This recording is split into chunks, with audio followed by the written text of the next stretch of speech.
Bem-vindo a mais um episódio do podcast O Canto do Corvo, o seu refúgio das sombras. Todos os contos falados aqui você pode encontrar na Companhia dos Livros, uma livraria maravilhosa onde você encontra livros para todos os gostos. Nosso episódio de hoje é Os Mestres do Medo, Evitando Clichês do Além. Meu nome é Natália de Leon. Gustavo, e eu tenho várias privacidades que seriam afloradas se tivesse poder. Eu sou a Bruna Matos. Eu sou a Larissa Vasconcelos. Nesse episódio, a gente tem algumas linguagens impróprias, alguns gatilhos. Então, quem for menor de 18 anos, a gente recomenda evitar esse episódio e pular pro próximo, tá bom? Agora temos duas convidadas maravilhosas, a Evelyn e a Larissa. A Evelyn, ela é suspeita porque ela é apaixonada por serial killers, e a Larissa, ela veio acompanhar com o seu grande e vasto conhecimento para agregar aqui pra gente. A Evelyn é doutoranda e a Larissa é mestranda, então a gente tá muito honrado em recebê-las aqui. Que bom. Obrigada pelo convite. Exatamente. Vocês não querem falar das redes sociais, como a gente pode contatar vocês? Quem são vocês? Por que vocês estão aqui? Quem são vocês? Pode se apresentar. Eu sou a Larissa, tenho 27 anos, sou professora formada em letras, sou professora da rede estadual, professora de língua portuguesa, literatura e redação. Vim aqui a convite da minha amiga, né, que me trouxe pra essa. A gente sempre puxa os amigos. A gente sempre puxa. A gente falou, vamos lá, que daí a conversa fica mais tranquila, mais fluida. Amargurado ainda, então você iria pra ela com o cemitério se ela te chamasse? Não, ela ia me ligar. Não vai, amiga. Não, se ela me chamasse pro cemitério, eu ia. E a gente é a pessoa que vai ligar pra outra pra enterrar, né? Ela acabou de falar que vai matar alguém. Então, a gente ajuda. Me liga 3 horas da manhã. A gente é essa amiga. Precisa de alguma coisa? Me liga 3 horas da manhã. Amiga, tô precisando de você. Tudo bem, tô levando a pá. É isso. A gente é essa amizade. Então, a gente compartilha muito as nossas experiências de vida, de sala de aula, de professoras. Eu sou Evelyn, amante de psicopatas, hoje e sempre. Adoro contato antagonistas. Pra esconder um corpo. Não façam isso. Não tem mais coluna pra isso. Mas eu gosto dessas histórias que me trazem um frio na barriga, um desespero. Eu amo o terror psicológico, apesar de não conseguir assistir muitos, mas eu gosto muito, né? Gosto de histórias que fazem com que a gente perceba o quanto o humano, o quanto as pessoas são incompletas, são difíceis de lidar. Por que eu gosto tanto de psicopatas? Porque são pessoas comuns como nós, que têm certos desvios, e eu acredito ainda, posso ser extremamente julgada sobre isso, mas muitos de nós temos algumas perversidades presentes que são exploradas e são afloradas quando a gente tem um mínimo de poder. E eu gosto de entender isso e conhecer um pouquinho sobre isso. Sou professora daqui do curso de publicidade, também sou formada em jornalismo, sou jornalista, por isso esse monte de papel, um monte de coisa para me preparar. Doutoranda em letras, estudo a relação da literatura com outras artes, em especial análise de imagem. Então, por isso que eu gosto tanto de compreender as coisas. Nós vamos começar com um conto da Lígia Fagundes. A Evelyn vai contar ele pra gente aqui e a gente vai comentar. Ótimo. Bom, para começar um pouquinho da questão do conto da Lígia Fagundes Telles, o que a gente tem? Nesse conto, exatamente, a gente não tem uma linguagem própria, mas pode despertar alguns gatilhos, tanto neste conto, quanto nos outros que a gente vai conversar um pouquinho aqui. Então, você que, né, está acompanhando a gente, já leu esses contos ou tem interesse em lê-los, dá uma olhada, a linguagem é a partir de 18 anos e pode realmente despertar alguns gatilhos, beleza? Então, o que a gente vai conversar hoje? Sobre o conto Venha Ver o Pôr do Sol. Todo mundo já conheceu um pouquinho, já conhece um pouquinho da história da Lígia Fagundes Telles? Não, mas eu gostaria que você explicasse pra gente. Fica à vontade. Olha só, a Lígia Fagundes Telles, ela é a dama da literatura brasileira, né? E ela fez parte da Academia Brasileira de Letras. Ela tem uma linguagem muito própria, um estilo de escrita muito refinado, ele é introspectivo, profundamente poético em várias e várias situações, e ela adota uma perspectiva bem intimista. A gente conhece bastante das características do que os personagens estão pensando. Alguns determinados elementos descritivos ali no texto fazem com que a gente abra os olhos e sinta, alguma coisa está errada, vai acontecer alguma coisa. Então, ela tem essa sequência de descrições desses elementos. E aí, um dos aspectos mais importantes, mais interessantes, que eu gosto muito dela, é que ela trabalha muito com simbolismos e metáforas. Esse conto, por exemplo, Venha Ver o Pôr do Sol, traz muito disso. Para começar, né, para quem está nos assistindo e também aqui, o que significa para vocês pôr do sol? Algo lindo, algo belo, majestoso. Mas pra Lígia, pode ser algo sombrio. Exato. E para vocês? Pôr do sol na transição do dia pra noite? Pode ser também. E meninas? Algo aconchegante, bonito. O que mais? Eu concordo com todos. Todas as opções, né? Tá. Na minha opinião, é a parte mais bonita do dia. Eu adoro as cores, adoro o sentimento que me traz o pôr do sol. Traz mesmo a ideia do aconchego. Isso me lembrou um conto árabe que fala que a hora mais escura da noite é antes do sol nascer. Exato. E a gente tem essa sensação de caloroso, né? Esse momento caloroso. Só que, quem, por exemplo, aceitaria um convite inusitado de um ex-namorado? Eu. Com certeza! Com certeza. Nossa, Inusitado pegou mesmo? onde dói. Inusitado. Quanto mais, melhor. Tá bom. Quem aceitaria um último encontro, um encontro de despedida, assim, de conversa, sim, não de término no sentido de terminar um relacionamento, mas assim, já terminou, a gente não tem que se ver de novo. Por que eu vou, ver essa pessoa? Punhar o dedo na ferida. Exato. Isso pra acaba quê? em morte? Calma, Desculpa. respira. Já estraguei o final do livro. Adiantando A história. gente... É um pouco pior. É um pouquinho pior. Ai, meu Deus. Mas, por exemplo, você aceitaria um convite de um ex-namorado, pensa na ideia, um convite inusitado de um ex-namorado para assistir um belíssimo pôr do sol, só que num cemitério? De jeito nenhum. Todos sabem que eu faria isso. Vocês fariam? Não faria. Não. Gente, eu já tive encontro no cemitério. Jesus amado, meu Deus, ele vai É que Você vai ter que contar essa Não, história é pra que gente. assim, que medo. quando eu fui pra São Paulo, eu queria conhecer o Cemitério da Consolação, que é um cemitério que tem muita gente famosa morta, né? Muitos cadáveres famosos. Ele queria ver os famosos Aí eu mortos fui mesmo. passear no Cemitério da Consolação e depois tomar bebida na Madalena. Tá bom. Ok. Tem uma lógica, né? Tem. Nesse sentido. Mas a maioria das pessoas, nós réis mortais, Nós pensaríamos normais. que, né? Jamais. Primeiro que é ex-namorado. Eu não quero ver a criatura. Segundo, que eu tô indo pra um cemitério no pôr do sol. Acho que eu Não sou é meio muito gótico. esquisito? Eu já ia pensar que o cara tava querendo me matar já. A gente fica pensando nisso o tempo todo, né? Você não é alternativa Mas- também? Você não é do time de encontro cemitério? Não, eu nem a jurava pau. que você fosse. Não, adoro Super essas coisas, mas... romântico. Não, nem a pau. Aí, o que acontece? O conto começa com o Ricardo, né? Convidando a Raquel pra ir no cemitério. Não, Eles querem se simpáticos. encontrar. E aí, a Lígia, o que ela faz? Ela começa, já na primeira parte do conto, a falar pra gente como é que é esse lugar. Ela fala o seguinte: ela subiu sem pressa a tortuosa ladeira. À medida que avançava, as casas iam rareando, modestas casas espalhadas, sem simetria e ilhadas em terrenos baldios. No meio da rua, sem calçamento, coberta ali, aqui, por mato rasteiro. Algumas crianças brincavam de roda. A débil cantigo infantil era a única nota viva na quietude da tarde.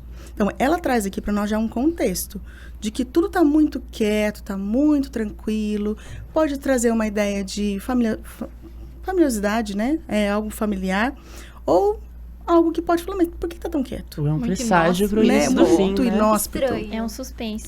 E aí a gente começa a conhecer quem é o Ricardo. O Ricardo, ele não é um cara que você fala, nossa, tenho medo dessa criatura. Não. Por quê?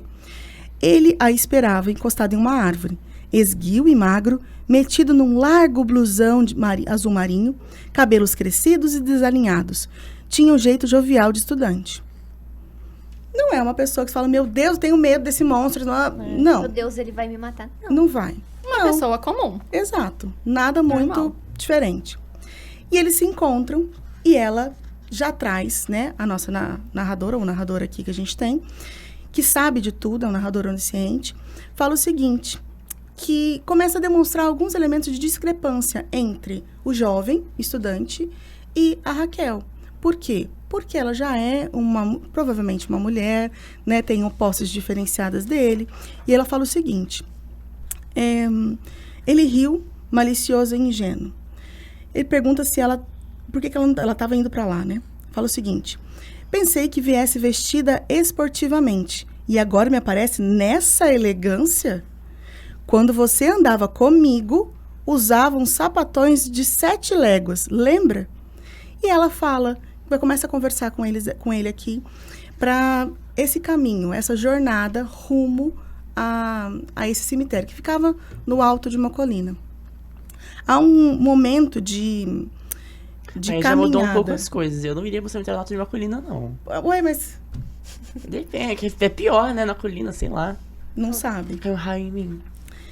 O que a gente tem aqui? A gente tem a ideia de começar a entender como que é esse casal, como que eles se relacionam, né? Há todo esse momento de jornada, de ir até o cemitério, esse local, com o pretexto de que ele queria mostrar para ela o pôr do sol. Mas também queria mostrar que ali havia um jazido de uma prima dele, que era da família, que a partir daquele momento que ela subisse e entrasse naquele espaço, ela veria o lugar mais bonito, o pôr do sol mais lindo. E a gente tem aqui, das descrições que a narrador traz, que a Raquel tem um certo desconforto em toda aquela situação, toda a situação, né? E toda essa sensação psicológica de manipulação dele faz com que a gente tenha uma sensação de tá acontecendo alguma coisa. A gente fica meio claustrofóbica, a sensação de que a todo momento eles lembram do passado, discutem ali nas entrelinhas, há uma rixa em determinados momentos de como cada um era e como que a mudança de padrão, porque agora ela está com outra pessoa, com mais posses, faz com que ele, desempregado, morando numa pensão, fique receoso daquela situação, que não goste daquela situação, né? Que ele é muito passivo-agressivo com ela. É. Né? Porque ao mesmo tempo que ele fala, nossa, como você melhorou, como você desenvolveu, mudou depois do nosso término, ele fica dando umas pontadas ali, umas alfinetadas nela por conta dessas mudanças que ela passou. Uhum. E a gente tem um trecho que fala o seguinte, que a gente até então tá achando ele bem inocente. Uma criatura franzina, A gente não vai desconfiar nem falar, coitado, quer fazer um pedido de desculpas? Quer fazer alguma coisa diferenciada, né? Vamos, né? Porque vai fazer o quê? Deixa a criatura. Nós. Não deixem. Aí não deixem, não façam Spoiler, isso. não Não confiem. Eu não confio nem na minha sombra. Que dirá em textos de Lígia. Ainda mais ex-namorados. E ex-namorados? E Jamais. encontros no cemitério. Eu tenho a impressão que eu iria morrer muito fácil, então. Com certeza. Daqui eu sou a primeira a morrer. Aí o que acontece? O que a gente percebe aqui? Ela tá muito irritada ainda com essa jornada, com essa ida, porque ela tá num lugar com um sapato de salto, o lugar tá sujo, tá tudo cheio de terra, tá um horror. O táxi parou lá longe, ela teve que subir a pé, ela começa a sentir frio. Nada tá dando certo. Tá irritada. Mulher irritada já sabe como é que é. Aí o que ele coloca? Não se zangue. Eu sei que você não iria. Você está sendo fidelíssima. Então, pensei se pudéssemos conversar um pouco numa rua afastada, disse ele, aproximando-se mais. Acariciou-lhe o braço com a ponta dos dedos. Ficou sério. E aos poucos, inúmeras rugazinhas foram se formando em redor dos seus olhos, ligeiramente apertados. Os leques de rugas se aprofundaram numa expressão astuta. Não era nesse instante tão jovem como aparentava, mas logo sorriu, e a rede de rugas desapareceu sem deixar vestígio.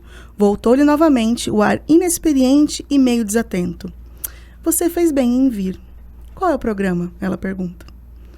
Então, assim, aqui a Lígia já começa a falar, olha, tem alguma coisa errada com essa criatura, né? Vamos ver o que vai ser desenrolar dessa situação. Já fiquei tensa já. Com uma característica que a autora trouxe desse personagem, né? Que é uma repetição que ela vai fazendo ao longo do conto, trazendo essa mudança facial dele. Então, acho que umas 3 ou 4 vezes aparece essa mudança de que ele, do nada, fica com os olhos marcados dessa forma, com essas rugas visíveis ali, e do nada tudo dissipa e ele volta ao normal. Né? Então, ela vai marcando pra gente que existe alguma coisa mais sombria ali, vai fazendo esse anúncio pra gente, mas vai fazendo aos poucos pra gente se envolver com a narrativa. E aí começa a escurecer, começa a ficar frio. E eles ainda estão caminhando. O negócio é longe. E a todo momento eles estão vivenciando aquela briga, aquela rixazinha. E aí, num determinado momento ela reclama, falando que não quer mais subir, quer ir embora. A todo momento ela fala sobre isso. E aí ele fala o seguinte, que vai chegar o espaço dessa alameda onde está, né, esse jazido mais importante, onde com certeza ela veria o pôr do sol, o mais belo de toda a vida dela. E aí ele começa a contar uma história, sabe, meio dissimulado, do nada ele começa a contar uma história. Falando da mãe dele, falando dessa prima, né, que faleceu, que era muito nova, que era muito querida da família. E aí eles vão se desenvolvendo. Ele também fala dos olhos, né? Que a prima tem os olhos iguais o da Raquel. Ele é bem manipulador. Se você reler a história, ele é muito manipulador. Ele é muito sedutor, porque ele vai conquistando ela aos poucos. Tem uma passagem que primeiro eles não estão se tocando, depois ela já encosta a cabeça no ombro dele. Então ele consegue um contato com ela, ele vai seduzindo, ele vai manipulando ali de uma forma que ela vai cedendo aos poucos, sem se dar conta de que ela tá dando essa abertura, que ela tá se entregando pra ele dessa forma. Uhum. E eles conseguem chegar nesse espaço. E ele fala dessa priminha, que casa bem exatamente nessa passagem dos olhos que você fala. Ele fala o seguinte: a priminha Maria Emília, lembro-me até do dia em que tirou esse retrato. 2 semanas antes de morrer, prendeu os cabelos com a fita azul e veio se exibir. Estou bonita? Estou bonita? Falava agora consigo mesmo, doce e gravemente. Não é que fosse bonita, mas os olhos... Venha ver, Raquel, é impressionante como tinha os olhos iguais aos seus.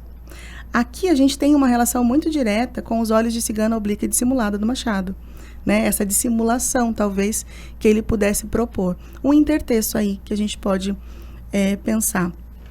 E aí, a gente começa a prestar atenção nesses detalhes que ele faz com que ela entre naquele espaço, que é um espaço frio, gélido e obscuro, tá? Uma escuridão ali. Por quê? Porque a noite está chegando.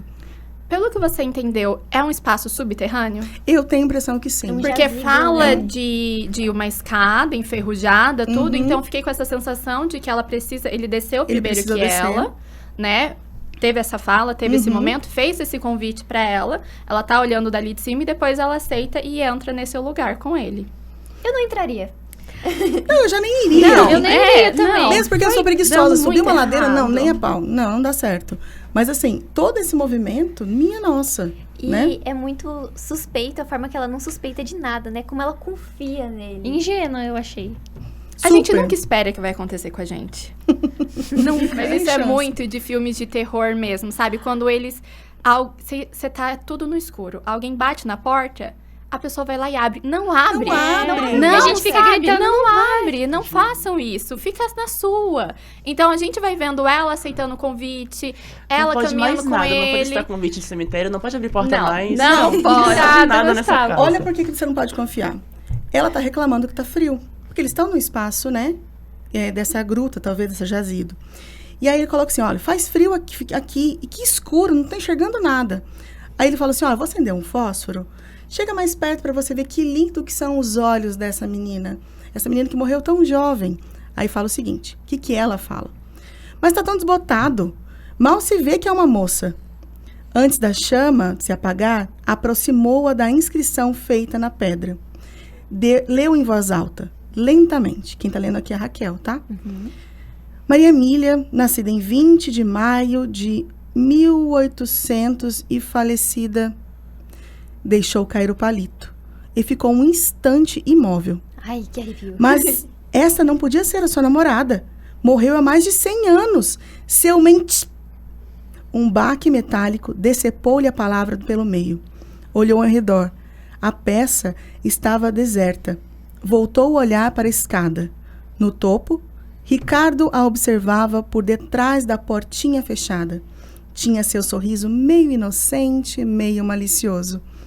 Isso nunca foi um jazido da sua família, seu mentiroso. Brincadeira mais cretina, exclamou ela, subindo rapidamente a escada. Não tem graça nenhuma, ouviu?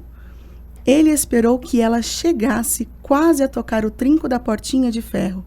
Então, deu uma volta à chave, arrancou-a da fechadura e saltou para trás. Ricardo, abre isso imediatamente. Vamos, imediatamente. Ordenou, torcendo o trinco. Detesta esse tipo de brincadeira. Você sabe disso, seu idiota. E no que dá a seguir a cabeça de um idiota desses? Brincadeira mais estúpida? Uma resta de sol vai entrar pela finca da porta. Tem uma finca na porta. Depois, vai se afastando, devagarinho, bem devagarinho. Você terá o pôr do sol mais belo do mundo. O último. Você vai entrar num negócio desse? Mudou de ideia, Gustavo? Mudou de ideia? Eu ainda gosto do final dele. Gente, mas eu não entrei em nenhum mausoléu quando eu fui no cemitério, tá? Não foi Fique nenhum... esperto. Ó, um dos simbolismos, antes que a Larinha encontre ali. Inclusive, isso é uma gruta? Isso é o Aqui quê? Isso é o... Qual que É o um nome jazido, eu imagino que seja um jazido Que tem um subterrâneo e tudo mais. Entendi. Mas aqui, a É gente traz mausoléu, né? O alguns nome daqueles simbolismos. túmulos cobertos. Isso. A gente traz alguns simbolismos aqui que ele tá, na opinião de você, ele está fazendo alguma coisa que tem alguma coisa a ver de vingança? Algo planejado em algum momento ou não? Ele pensou nisso. Eu acho que foi planejado, premeditado, com certeza. Eu também acho. Premeditado foi, mas agora o motivo... Eu acho que ele não aceitava perder ela. Acho que simboliza muito um relacionamento abusivo. Sim. Inclusive, será que ele não fez isso com a prima também?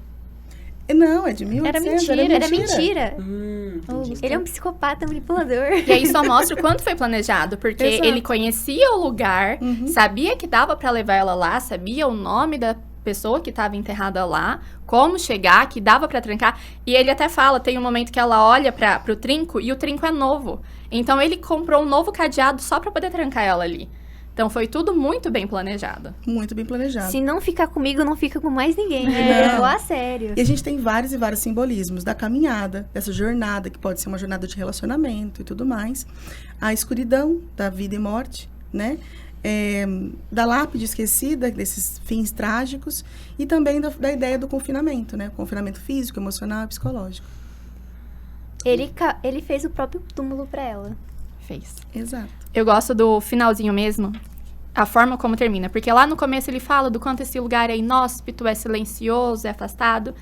E aí depois que ele já tá saindo, ele fala: guardando a chave no bolso, ele retomou o caminho percorrido. No breve silêncio, o som dos pedregulhos se entrechocando úmidos sob seus sapatos. E de repente, o grito medonho e inumano: não! Durante algum tempo, ele ainda ouviu os gritos que se multiplicaram, semelhantes aos de um animal sendo estraçalhado. Depois, os uivos foram ficando mais remotos, abafados como se viessem das profundezas da terra. Assim que atingiu o portão do cemitério, ele lançou ao poente um olhar mortiço. Ficou atento. Nenhum ouvido humano escutaria agora qualquer chamado. Acendeu um cigarro e foi descendo a ladeira. Crianças ao longe brincavam de roda. Como se nada tivesse acontecido. Como se nada tivesse acontecido. Nada A demais. vida voltou ao normal. Essa última Não frase aconteceu nada. machuca. O negócio da vida voltar ao normal, acho que é a pior parte do luto, Ele sabe? Ele Sabe? acabou a de dela. trancar uma mulher embaixo de um lugar absurdo, subterrâneo, Pra morrer. Mas pra tá- morrer. E ele parou de ouvir os gritos dela. Ninguém mais vai escutar nada. Ninguém me viu aqui. Um lugar vazio. Acendeu um cigarro. Acendi um cigarro, desci a ladeira e fui embora. Muito Não, frio. mas o que me incomoda, porque a ligação que eu fiz aqui, é que ela tá pra morrer, a vida dela vai acabar, mas tem crianças brincando na rua. A vida Que renasce. a vida renasce, mas a que custo? Mas não é sobre a vida renascer, é sobre esse contraste muito grande, dói. A vida é um ciclo. Ué, você acabou de... É plano de Deus, amém. Então, é um ciclo. Quando vocês leram pela primeira vez, Mas eu posso quais ser- foram eu as posso- reações de Desculpa. vocês? Oi? A reação de vocês como leitoras mesmo. Eu odiei ele, eu xinguei ele horrores mentalmente. Qual foi a reação de vocês? Vamos ver, eu tenho uma opinião um pouco contraditória. Pra mim é angustiante, né? Então, como eu falei, a gente vai vendo essa personagem sendo envolvida, sendo levada, a forma como ele manipula e seduz ela pra essa jornada e a forma como ela vai cedendo ali aos poucos. E eu pelo menos falo, não, ele não vai fazer isso. Não vai. A gente se nega, a gente não quer acreditar que vai acabar desse jeito. E aí, quando termina, eu fico, caramba, eu acho muito bonita a linguagem que a Lígia utiliza, a forma como ela constrói o conto. Mas me deixa muito frustrada, assim, com o final mesmo, no sentido dela ter se acabado ali, do final da personagem. Porque ela tinha planos, né? pra ir pro Oriente, ela comenta que ela vai pro Oriente com essa nova pessoa, então ela conta os planos que ela teria e é interrompido. No momento que ela é presa ali, interrompe a vida dela, os planos que ela tinha. É muito triste, muito mórbido. Ela ter, de forma tão inesperada assim, interrompida por um ex-namorado.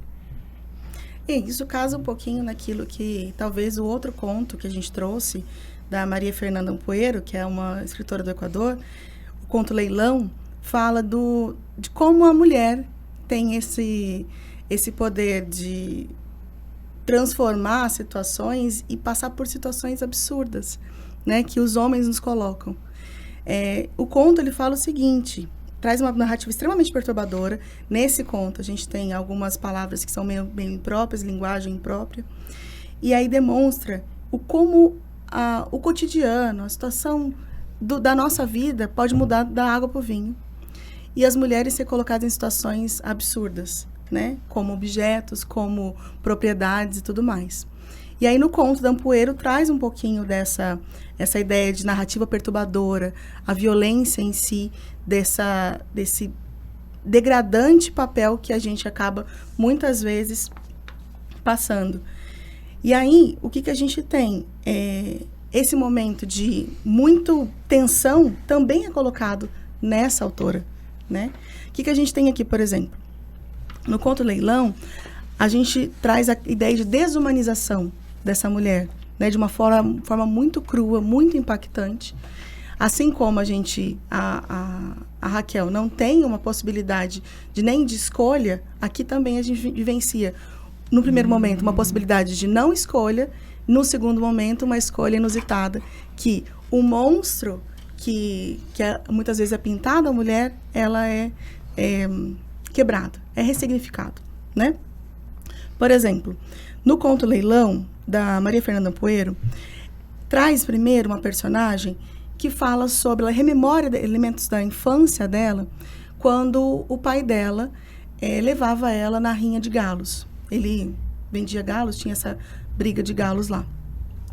E ela tinha uma estratégia única. Por quê? Uma criança, num ambiente inóspito como uma rinha de galos, onde homens estão o tempo todo ali, ela tinha que ter alguma estratégia, como menina. E ela começa falando o seguinte, nessa situação que começa a história, ela relembra esse momento. Coloca assim, ó.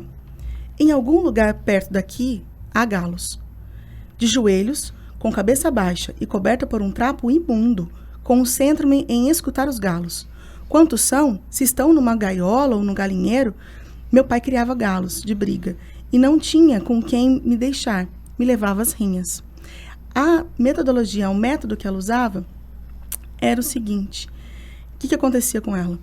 No caminho, que ela cuidava, né, de limpar e tudo mais, algum criador de galos sempre dava uma bala ou uma moeda para que eu deixasse me tocar ou beijar, ou que eu tocasse ou beijasse. Aí ela fala, certa noite, a barriga de um galo estourou enquanto eu o carregava nos braços, como se fosse uma boneca, e descobri que aqueles homens, tão machos que gritavam e atiçavam para que um galo rasgasse o outro de cima a baixo, tinham um nojo de merda, do sangue e das vísceras do galo morto. Assim, eu passava essa mistura nas mãos, nos joelhos e no rosto. E eles pararam de me importunar com beijos e outras idiotices. Dizia ao meu pai, sua filha é um monstro. Por quê? Por que vocês acham que isso pode acontecer? Foi uma forma dela se proteger. Foi uma forma dela se proteger contra os verdadeiros monstros. Então, usa a palavra monstro muito em metáfora. Porque os verdadeiros monstros, ele não é a menina. E sim as pessoas que estão fazendo as rinhas, né? Estão apoiando, porque isso é clandestino. Violência, né? Violência clandestina e tudo mais. Vou puxar um gancho para falar dessa passagem do monstro físico para o monstro moral. A gente está acostumado com contos mais tradicionais de terror, de fantástico, com esse monstro físico, que é esse monstro deformado. Esse monstro que ele fica ali no meio do caminho. Ele é um pouco humano, mas tem umas características sobrenaturais. A gente pode pensar no Drácula, por exemplo. Ou em outro, Ai, o Frankenstein. Drácula é uma ótima metáfora. Depois que eu descobri sobre o que se trata o vampirismo, né? Fiquei fascinado. Ou até mesmo o Frankenstein, que tem uma parte humana, mas é deformado, tem esse sobrenatural, fica ali naquele limbo. Então a gente tem um monstro físico, um monstro que visivelmente ele é aterrorizante. Traz ele a ideia causa do grotesco, traz do nojo, terror do pra gente. Na literatura contemporânea, a gente passa por uma mudança. A gente não tem tanto mais a presença desse monstro físico. A gente tem a presença do monstro moral. Que é esse monstro que moralmente ele é repugnante. Que ele tem atitudes imorais, que ele tem atitudes que não são bem aceitas, que são violentas. Então, na literatura contemporânea, em vários contos da Ampoero, nesse livro dela, a gente tem essa presença do monstro que não é mais físico, que dá medo, que é repugnante visivelmente, mas que tem atitudes que são pessoas humanas, pessoas comuns, mas que a moral é deprimente, que a moral é problemática e é monstruosa. Eu vou usar o seu gancho, porque a gente tá falando sobre isso lá fora, antes do podcast começar. Que, pra mim, pelo menos, o terror mais aterrorizante, assim, é a possibilidade de aquilo acontecer com você. Psicológico. Isso, inclusive, quando a Evelyn falou, porque ela foi levada, assim, por um ex-namorado lá pro mausoléu e foi trancada. Isso pode muito bem acontecer com qualquer pessoa, né? E o que você me falou lembra de outra coisa também, que eu não sei se é meu lugar de fala, porque eu não sou uma mulher, mas muito do terror também pro feminino é esse medo da sua vida ser interrompida por causa das mãos de um homem, né? E quando você falou dos sonhos dela de ir pro Oriente com o novo namorado e eles ter acabado com a vida dela, é um gatilho fortíssimo pra muita gente. Sim. Não Essa só, é a ideia sim. dessa ideia de entretenimento perverso. Porque tem isso no Ricardo, ele tem essa perversidade, né, presente nas características, não no físico, na disfarçada daquele ainda. jeito que ele faz, até o do tom de voz, muitas vezes que a gente parece que é uma voz inocente. E essa ideia de, por exemplo, aqui no conto da Ampoero, tô confundindo com a outra que a gente já lê. Da Ampoero, tem uma situação que é inusitada, que é um leilão. No comecinho do conto ela fala que ela tá nesse ambiente escuro e tudo mais, e depois ela vai falar que ela estava dentro de um táxi, querendo ir para casa, e tinha uma situação de que alguns taxistas sequestravam essas mulheres, homens e tudo mais, e levavam para essa sociedade uma festa, se eu não me engano. Eu tive a impressão que seria uma festa, ou um ambiente muito luxuoso, onde essas pessoas iam fazer um leilão. Só que não é um leilão de obras de arte, não é um leilão de objetos valiosos e tudo mais. É um leilão dessas pessoas. Acontece, a gente tem aqui esse leilão anunciado e uma metáfora crescente de como que a mulher consegue, de certa maneira, trazer algumas situações, de determinadas situações, conseguir subvertê-las, né? E tentar ser resistência desse monstro moral que é colocado, né? Pode falar. Eu acho que primeiro passa por um caminho de levar a mulher para uma total objetificação e desumanização da mulher. E depois, quando ela se encontra nesse novo local, perdendo completamente a sua humanidade, seus direitos, ela consegue fazer algo para sobreviver.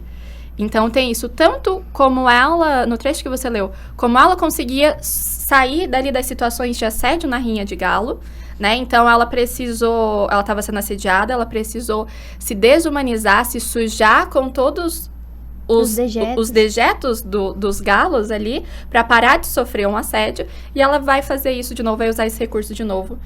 Por sobrevivência. Pra sobreviver no leilão.